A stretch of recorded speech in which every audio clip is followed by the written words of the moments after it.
السلام علیکم ورحمۃ اللہ وبرکاتہ۔ انشاءاللہ دعا کے بعد جماعت کے ساتھ نماز بھی ہوگی، اطمینان کے ساتھ تشریف فرمائیں۔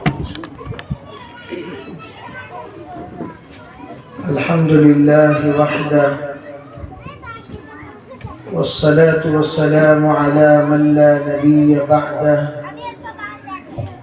وعلى كل من دعا بدعوته واستنى بسنته واهتدى بهديه إلى يوم الدين، أما بعد فأعوذ بالله من الشيطان الرجيم، بسم الله الرحمن الرحيم، اهدنا الصراط المستقيم صراط الذين أنعمت عليهم غير المغضوب عليهم ولا الضالين، اللهم أيدنا بتأييدك، اللهم أيدنا بتأييدك، اللهم أيدنا بتأييدك يا رب العالمين۔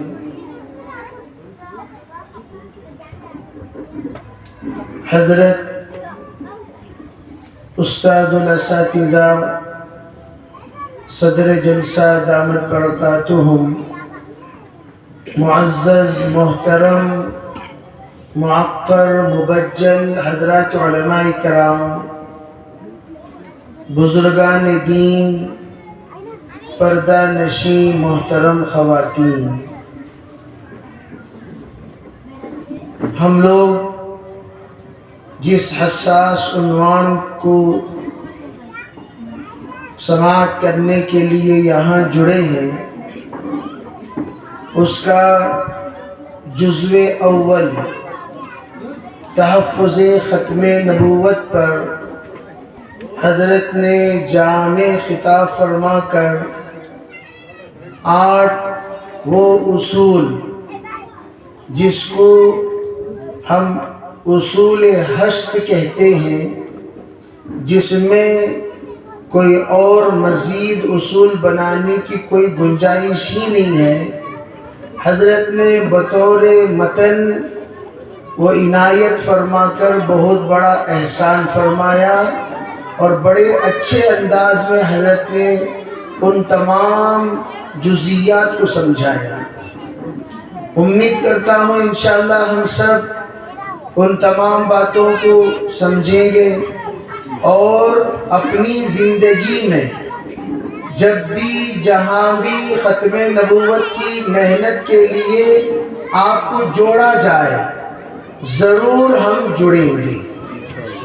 اور سب سے پہلی بات میں آپ کو عرض کر دوں کہ ہمارے ختم نبوت کی محنت کوئی محدود محنت نہیں ہے۔ دعوت و تبلیغ کی محنت یہ بھی ختم نبوت کی محنت ہے، مدارس کی محنت ختم نبوت کی محنت ہے، مکاتب کی محنت ختم نبوت کی محنت ہے، نسوان میں محنت ختم نبوت کی محنت ہے۔ اسی طرح علماء جو انبیاء کے وارثین ہیں، اللہ کے رسول علیہ السلام اور دیگر تمام انبیاء کے تحفظ وراثت کی محنت، تبلیغ وراثت کی محنت، دعوت وراثت کی محنت، تحفظ وراثت کی محنت جو کچھ کر رہے ہیں اور کرتے رہیں گے، یہ بھی تحفظ ختم نبوت ہی کی محنت ہے۔ اس لیے ہم لوگ کوئی بھی محنت یوں نہ سمجھیں کہ یہ محنت اس سے ہٹی ہوئی ہے۔ اس لیے میرے عزیز بھائیوں، نبوت کا جو اصل مقصد ہے وہ ہے اصلاح امت، امت کی اصلاح کے لیے، عقیدے کی اصلاح کے لیے، اعمال کی اصلاح کے لیے، دلوں کی اصلاح کے لیے، ظاہر و باطن کی اصلاح کے لیے حضرات انبیاء علیہ السلام کی تشریف آوری ہوتی تھی۔ اور تمام تحریکوں کا مقصد بھی یہی ہے کہ ہر ایک امت کا ایک ایک فرد جزوی اعتبار سے اپنے اندر اصلاح کر لے۔ کسی کی اصلاح کی ضرورت ہوتی ہے تعلیم کے اعتبار سے، مکاتب ماشاءاللہ اس کے خدمات انجام دے رہے ہیں، ان مکاتب کو ہم لوگ معمول نہ سمجھیں۔ اس وقت جس ادارے کے تحت ہم لوگ یہاں پر جڑے ہیں یہ بھی مکتب ہی کے تحت ہمارا جڑنا ہوا ہے۔ ہمارے ان بچوں کا جو نعرہ گونجا یہ بھی مکتب ہی کی تربیت کی برکت ہے۔ اور یہاں جو خواتین آئی ہوئی ہیں اور اس وقت برقعے میں جو نظر آ رہی ہیں، مکاتب میں ایک زمانہ پڑھ کر تربیت پا کر ماشاءاللہ وہ اس وقت میں پردے والی بن گئی، تو اور اس وقت وہ نماز پڑھتے ہوئے تھوڑا سا فکر لے کر یہاں پر حاضر ہوئی ہیں، یہ بھی مکتب کی برکت۔ اور جہاں پر مکتب سے کوئی چھوٹ گئے تبلیغ والوں نے ان کو تھام لیا، جہاں پر تبلیغ سے چھوٹ گئے وہاں پر علماء نے ان کو سنبھال لیا ممبروں کے میدان سے۔ تو گویا امت فلٹر ہو کر کہیں نہ کہیں وہ پھنستی ہے، کہیں نہ کہیں وہ جڑتی ہیں، کہیں نہ کہیں وہ جمتی ہیں، کہیں نہ کہیں وہ ملتی ہیں۔ اسی لیے ایک مشہور واقعہ ہے، ایک صاحب تشکیل سے بھاگ کر ادھر گئے کہ بھئی میں اس وقت ایک ارادہ کرتا ہوں کسی جزیرے پہ چلے جاؤں اور وہاں جا کر میں پناہ لے لوں۔ چنانچہ وہ جزیرے میں پہنچنے کے لیے کشتی کا رخ کیا اور وہاں کشتی پر سوار ہوئے۔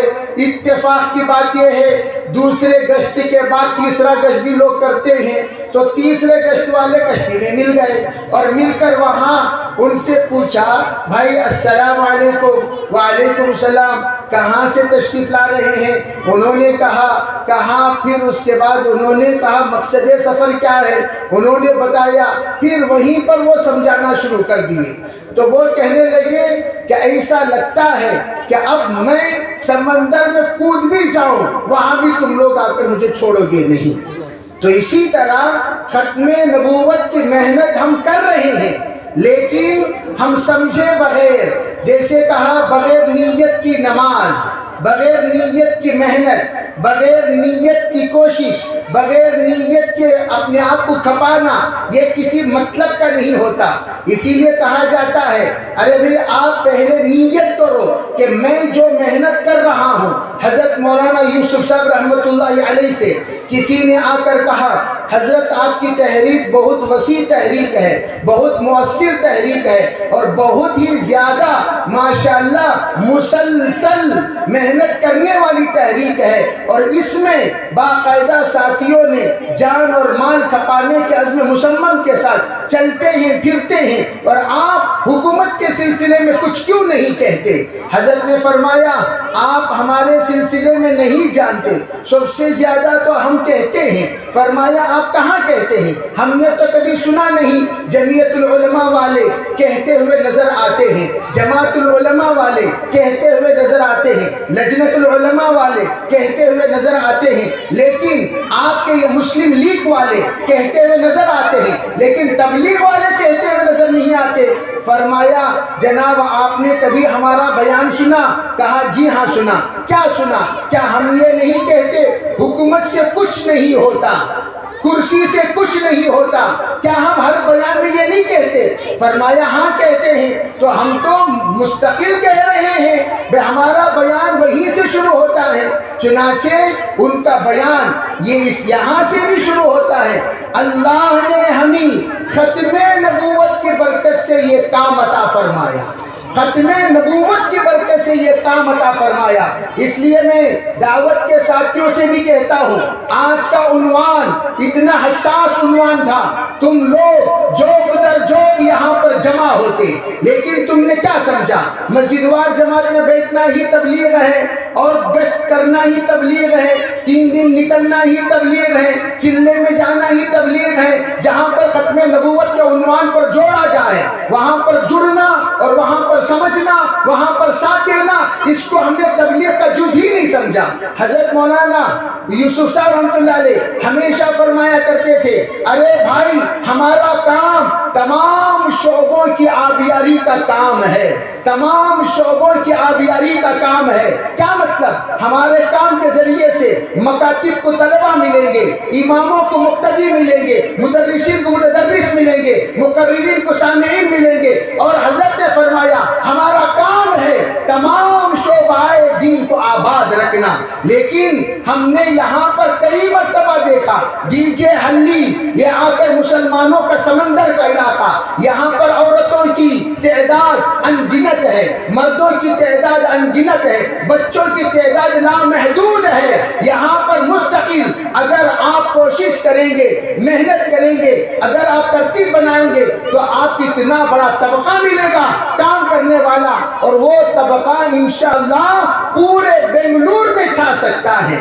لیکن میرے عزیز بھائیوں, معذرت کے ساتھ آج کل بیان لوگ سننے کے لیے آتے ہیں, ہنسنے کے لیے آتے ہیں. آج کل میں اکثر دیکھا ہوں جب کسی بیان میں ہنسی اور مسخرے کی بات ہوتی ہے, مجمع یہاں پر امنڈ کر آتا ہے, تو وہاں بھی کانوں کی لذت, دماغ کی لذت, سوچ کی لذت, وقت کی لذت, گویا آپ یہاں پر کانوں کا زنا کرنے کے لیے آتے ہیں, مزہ لینے کے لیے آتے ہیں. ارے بھائی, بیانات مزہ لینے کی چیزیں نہیں ہیں, بیانات فکر لینے کی چیزیں ہیں, تدبر کی چیزیں ہیں, تفکر کی چیزیں ہیں, جذبات کی چیزیں ہیں, خیالات بدلنے کی چیزیں ہیں, سوچ بدلنے کے لیے بیان ہوتا ہے. ان من البیان لسحرا, جناب محمد رسول اللہ صلی اللہ علیہ وسلم نے بیان کے ذریعے سے یہ پیغام دیا کہ اگر تم کسی کام میں بے حس ہو, تمہارے اندر احساس بیدار کرنے کے لیے بیان ہوتا ہے, ایسا بیان کام کرے گا, تم ایسا محسوس کرو گے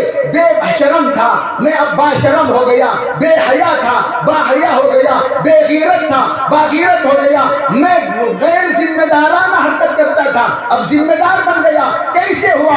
ایک بیان سے اللہ نے تمہاری زندگی بدل دی. تو یہ بیانات کوئی معمولی چیز نہیں ہے. جہاں میں آتے وقت سن رہا تھا بہت دور تک ماشاءاللہ آواز آ رہی ہے, میں اطمینان سے یہ بات میں اس لیے کہہ رہا ہوں, جہاں تک ہماری آواز آ رہی ہے سب کے سب اس بات کی نیت کریں, جہاں بھی ہو, جدھر بھی ہو, جہاں بھی بیٹھ کر آپ سن رہے ہو, استمعوا یسمع منکم یسمع ممن یسمع منکم. حضرت جناب محمد رسول اللہ صلی اللہ علیہ وسلم نے فرمایا, غور سے توجہ سے دین کی باتیں سنا کرو, یسمع منکم, تم سے پوچھا جائے گا, ہاں بھائی بتاؤ تم نے دین کی بات سنی ہے, کیا سنی, کیا باتیں وہاں کہی گئی, کس بات کو سمجھایا گیا, کیا ذہن سازی کی گئی, کیا تمہارے اندر جذبہ پیدا کیا گیا, کیا وہاں پر نعرے لگ رہے تھے. یہ نعرے یوں ہی نعرے نہیں ہیں, یہ نعرے کیوں ہیں؟ سویا ہوا ایمان کو جگانے کے لیے, سویا ہوا ایمان کو بیدار کرنے کے لیے.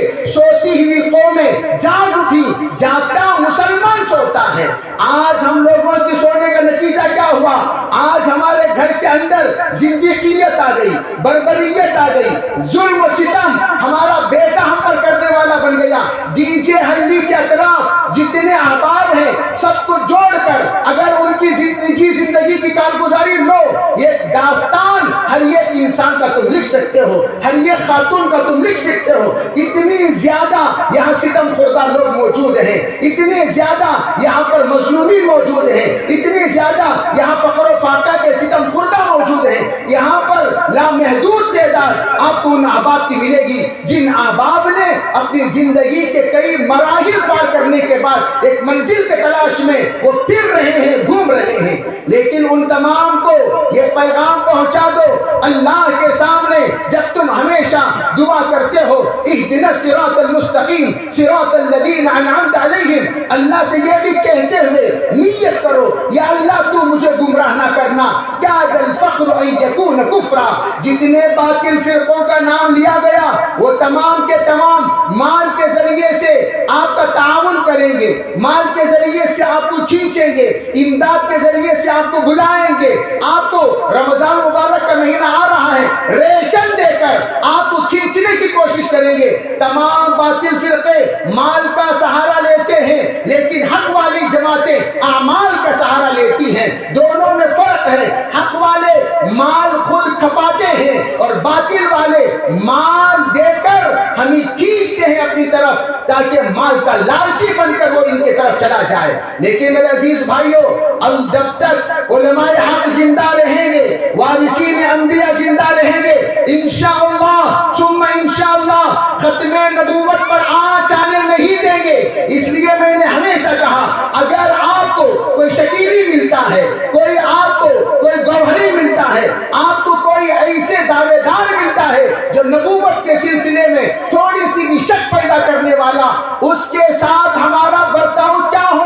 چاہیے. آپ کو میں یہ عرض کرنا چاہتا ہوں وہی ہونا چاہیے جو یمامہ میں حضرت صدیق اکبر نے کیا, وہی ہونا چاہیے جو اسود عنسی کے ساتھ ہوا, وہی ہونا چاہیے جو ابو رافع کے ساتھ ہوا, وہی ہونا چاہیے جو کعب بن اشرف کے ساتھ ہوا. کیوں؟ اللہ کے رسول علیہ السلام نے فرمایا سمجھایا اس کو جاتا ہے جو سمجھ رکھتا ہے. سمجھ کے سمجھ کو سمجھو. وہ سمجھنا بھی یہ ایک سمجھ ہے. جو سمجھ کے بھی نہ سمجھے وہ میری سمجھ میں نہ سمجھ ہے. کیا مطلب؟ بھئی سمجھانا اس کو جاتا ہے جو سمجھدار ہوتا ہے, جو بالکل نالائق ہے, جو سمجھنے کا کوئی احساس ہی نہیں رکھتا, ذرا برابر جز نہیں رکھتا, ذرا برابر عقل نہیں رکھتا. اس کو کیا سمجھائے؟ جب وہ نہ سمجھے یمامہ کی تاریخ کے مطابق اس کے ساتھ معاملہ کیا جائے گا. اسود عنسی کی طرح اس کے ساتھ معاملہ کیا جائے گا. ابو رافع کی طرح اس کے ساتھ معاملہ کیا جائے گا. میں کہتا ہوں پہلے جوتے لے کر مارو, پہلے اس کو ختم کرو. وہ جس زبان سے بول رہا ہے اس زبان کو کھینچ لو, جس آنکھ سے دیکھ رہا ہے آنکھ کو اندھی کر دو, جس سر سے سوچ رہا ہے سر پھاڑ دو, کوئی حرج نہیں. میں تو یوں کہنا چاہوں گا کیوں 4 کو آپ جوتے لگائیں گے 5واں گوہری کہنے کو ڈرے گا, 4 کو آپ جوتے لگاؤ گے 5واں قادیانی کہنے کو ڈرے گا, 4 کو آپ جوتے لگائے وَلَكُمْ فِي الْقِصَاصِ حَيَاتٌ يَا أُولِي الْأَلْبَابِ. اے ایمان والو تم قصاص سے حیات پا سکتے ہو. کیا مطلب؟ یہ قاتل ہے اور ایک ظالم ہے, اس کو تم نے اسلامی شریعت اور قانون کے مطابق سزا دے دی, پھر دوبارہ قتل کرنے کا لیے سوچنے کو وہ مجبور ہو جائے گا اگر میں بھی قتل کروں گا میرا انجام بڑا برا ہوگا, مجھے بھی سولی پہ چڑھا دیا جائے گا, مجھے بھی قانونی سزا دی جائے گی. یہ سوچ کر وہ اپنے تصور سے قتل کی باتیں نکال دے گا. میرے عزیز بھائیوں, ورنہ کیا ہوگا؟ وہ ڈی جے ہلی میں آپ حضرات کئی واقعات سنے ہوں گے, کئی واقعات آپ کے سامنے گزر گئے ہوں گے. مجھے آپ کے سامنے کارگزاری سنانے کی ضرورت نہیں. یہ نشے کی وجہ سے جس انسان کو, جس نوجوان کو لے جا کر قید خانے میں ڈال دیا گیا تاکہ اس کی تربیت ہو, واپس آیا اپنے گھر کے 5 افراد کو ختم کر دیا, 5 افراد کو ختم کر دیا. میں کہنا یہ چاہتا ہوں ارے بھی تم اس کو ختم کرتے ہو, اس کو بہادری. ہمیشہ ہمارے لوگوں کی ایسی بے حسی ہے, بہادری جہاں بتانا وہاں نہیں بتاتے, جہاں نہیں بتانا وہاں بتاتے ہیں. مولانا نے کچھ کہہ دیا, کیا مولانا ایسا بولے؟ بھائی مفتی صاحب نے کچھ کہہ دیا, مفتی صاحب نے ایسا بولے. مؤذن نے کچھ کہہ دیا, علماء نے کچھ کہہ دیا, اس کے سامنے آ کر سینہ تان کے کھڑے ہو جاتے ہو. ارے بے شرمو, قادیانیوں کے سامنے تان کر کیوں نہیں کھڑے ہوتے؟ گوہریوں کے سامنے تان کر کیوں نہیں کھڑے ہوتے؟ تم شکیل بن حنیف کے یہاں مسجد یوسف جہاں پر رنگ روڈ میں موجود ہے, آج سے 6 سال پہلے 7 شکیل بن حنیف کے متبعین اعتکاف میں بیٹھے رہے. اتفاق کی بات, رمضان المبارک میں کوئی بھی ختم نبوت کا عنوان نہیں چھیڑتا. تیسرا جمعہ میں بیان کر رہا ہوں, 10 منٹ کے بعد اچانک پتہ نہیں وہ عنوان میری زبان سے کیسے آیا. معتکفین اعتکاف میں موجود ہیں, آخری جمعہ ہے اور آخری جمعے کے بعد اگلا جمعہ عید کا جمعہ تھا. میں اس جمعے میں معتکفین کی فضیلت بیان کرتے ہوئے مجھے اچانک شکیل بن حنیف کے سلسلے میں کچھ بولنے پر مجبور ہو گیا. میں کہتا جا رہا ہوں, بولتا جا رہا ہوں, 20 منٹ اسی عنوان پر میری گفتگو ہو گئی, بات ختم ہو گئی. میں حیران تھا, ارے میں صدقہ فطر کے بارے میں کچھ نہ کہہ سکا, عید کے بارے میں کچھ نہ کہہ سکا, اور شب قدر کے بارے میں کچھ نہ کہہ سکا, آخری رات میں کسی کو کچھ نہیں کہہ سکا. یہ عنوان کیوں؟ اچانک دوسرے دن معتکفین نے مجھے بلایا تھا, حضرت آپ آئے اور درمیان میں کچھ اعتکاف کے مسائل بیان کریں. میں اس دن پہنچا, کہنے لگے 8 افراد بھاگ گئے. پوچھا کیسے بھاگے؟ کہا جمعہ کا بیان تک رہے, اس کے بعد انہوں نے بستر سکانے کی نیت سے اوپر گئے, نیچے گئے, پھر اس کے بعد عصر سے پہلے یہ ایک نکل کر بھاگ گیا. بعد میں پتا چلا یہ 8 افراد شکیل بن حنیف کے متبعین تھے. میں آپ کو یہ کہنا چاہتا ہوں, تمہارے درمیان ہوں گے آپ کو پتہ نہیں چلے گا, تمہارے مسجد میں ہوں گے آپ کو معلوم نہیں ہوگا, معتکفین ہوں گے آپ کو ہرگز اس کی خبر نہیں ہوگی.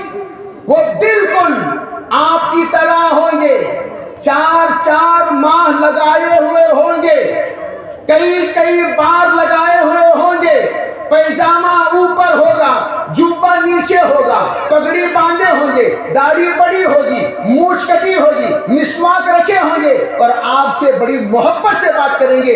آپ سمجھو گے یہ تبلیغ والے ہیں، وہ تبلیغ نہیں، یہ شکیلی جماعت ہے جو آپ کو ایک پھسلا کر آخر میں لے جا کر مہدویت کا مذاکرہ شروع کریں گے، امام مہدی کا مذاکرہ شروع کریں گے۔ میرے عزیز بھائیوں، اسی لیے ہم ہمیشہ دعا کرتے ہیں اہدنا الصراط المستقیم صراط الذین انعمت علیہم۔ علماء نے عجیب نکتہ لکھا، ہر نماز میں یہ سورہ کیوں پڑھی جاتی ہے؟ فرمایا ہر نماز میں اس لیے کون سے لمحہ بندہ گمراہ ہو جائے نہیں معلوم، اس لیے ہمیشہ مانگتے رہو اہدنا الصراط المستقیم۔ پروردگارا بس تیرے سامنے پیشانی جھکاتا ہوں، تیرے سامنے میں ہاتھ اٹھاتا ہوں، کبھی ایسا نہ ہو تیرے سامنے سر جھکنے کے بعد، تیرے سامنے ہاتھ اٹھانے کے بعد میں گمراہ ہو جاؤں، یا اللہ اس سے میری حفاظت فرما۔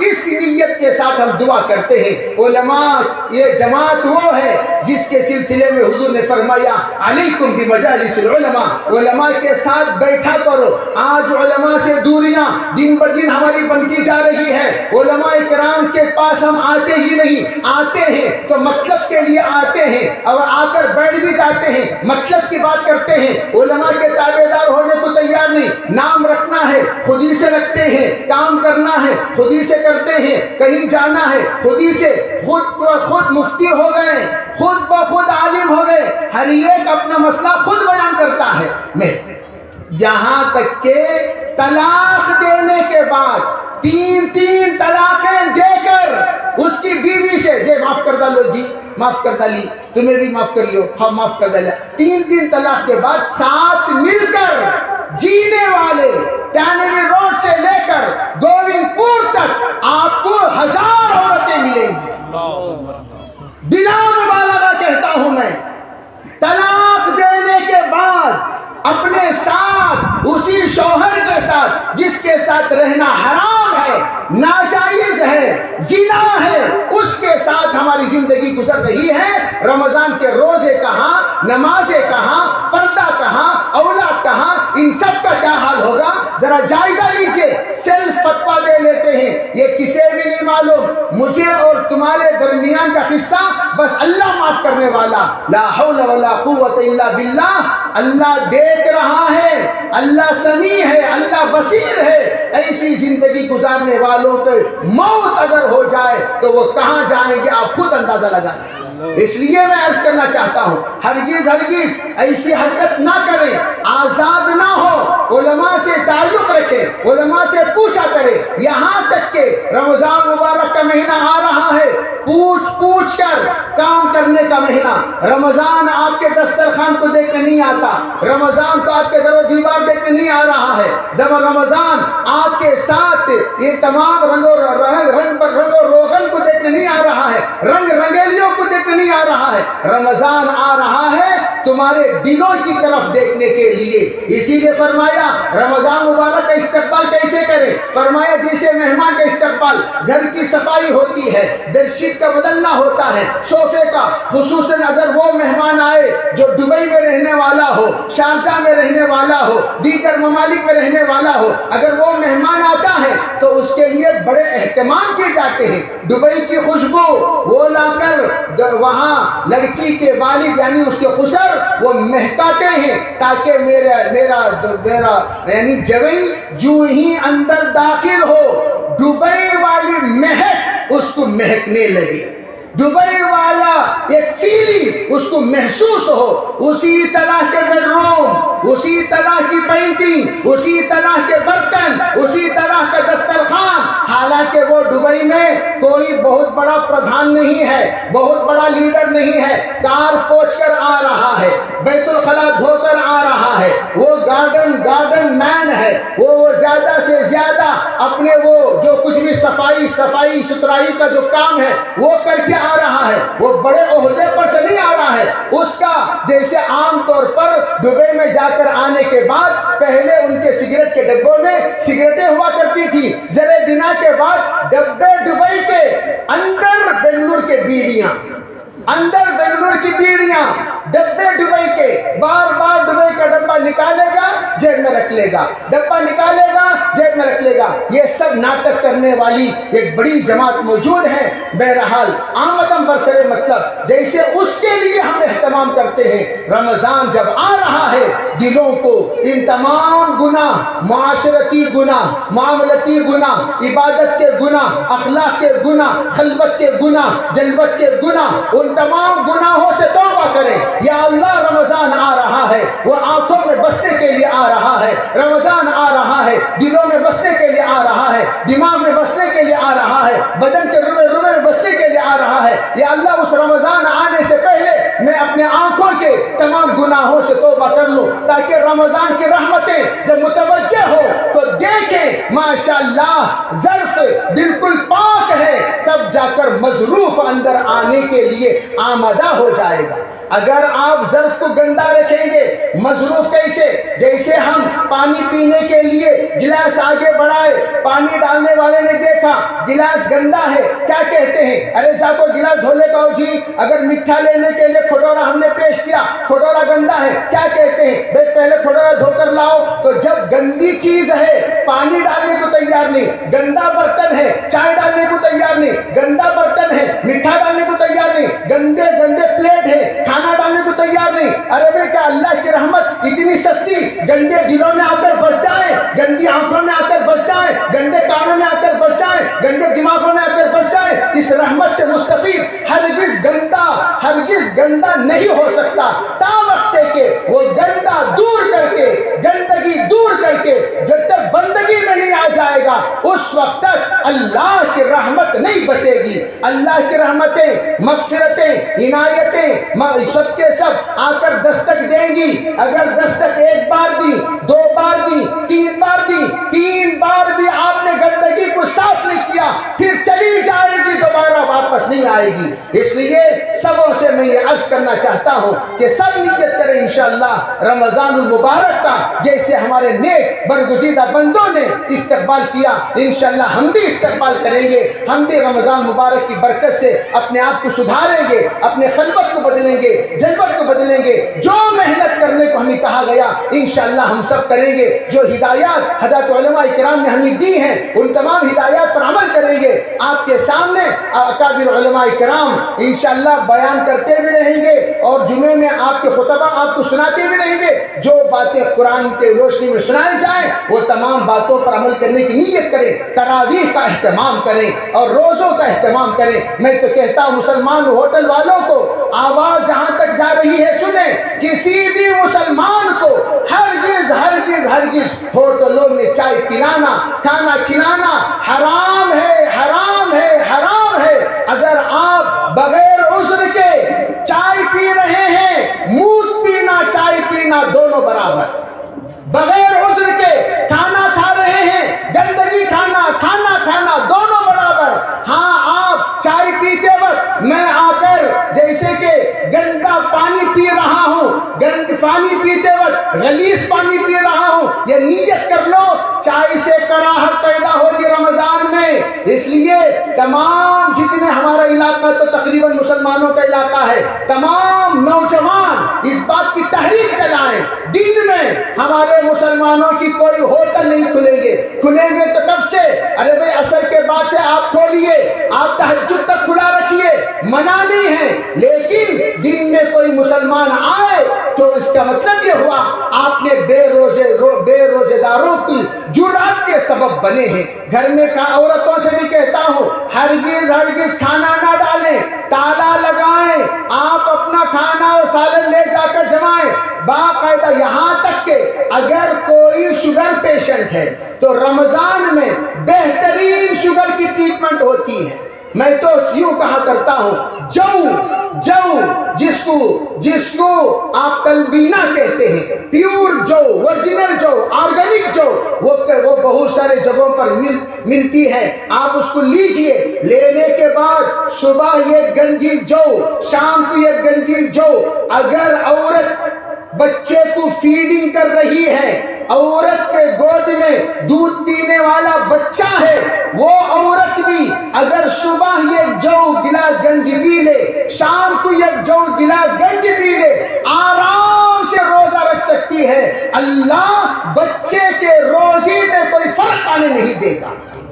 اتنی طاقت قوت حیدری ہے، قوت حیدری ہے جو میں یوں کہتا ہوں، وہ جو کی گنجی آپ میں جو شوگر پیشنٹ جن کی طبیعت نڈھال ہو جاتی ہے، کمزور ہو جاتی ہے، مجھے رشک آتا ہے اس بزرگ پر، جو بزرگ میں نے دیکھا رمضان مبارک میں کولی والے موٹا اٹھا رہے تھے، اس وقت میں کسی نے ان کے سامنے پانی پیش کیا، انہوں نے کہا نہیں بیٹا میں روزے سے ہوں، پسینہ پسینہ ہو رہا تھا، 50 موٹے اس نے اٹھائے بچوں کے خاطر، اپنے بیوی کے خاطر، روزے کی حالت میں۔